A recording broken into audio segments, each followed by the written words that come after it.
going forward, we can't dodge it anymore. Alberta, land of rolling canola fields, oil fields, cows, and the last sales tax-free province in Canada. But that special status could be at risk as the government prepares to slash services. And right now, we're kind of out of whack. We rely a lot on royalties.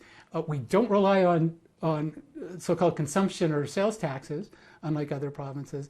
And we need to realign our revenue system independently of whether we want to generate more revenue or not.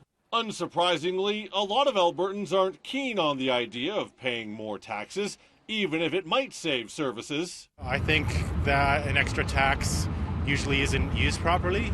I would rather see other options. I'm in favor of less tax because more disposable income gets reinvested in the economy anyway. I know we don't like it, but it actually is a very efficient way of raising revenue and imposes much lower costs on the economy than things like corporate income taxes or personal income taxes. The history of taxes in Canada is actually pretty interesting. Bear with me here.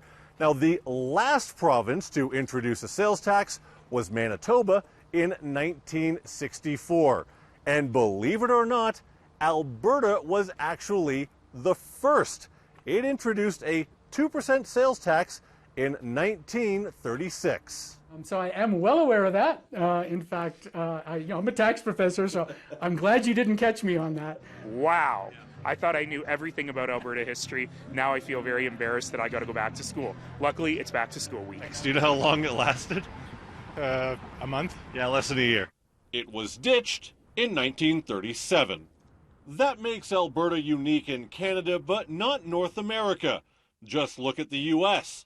There are 9 states that don't have a personal income tax. And there are 5 states without a sales tax. Canadian provinces have much bigger spending responsibility than U.S. states. So healthcare, for example, is largely funded at the provincial level. In the U.S., it's not as much. And post-secondary education, there's all sorts of differences. So it's a little tough to compare. Maybe the one saving grace, if a sales tax is introduced, is it's entirely discretionary what the government applies it to. So maybe Alberta staples like pickup trucks and ATVs will be exempt. In Calgary, Jonathan Muma, City News.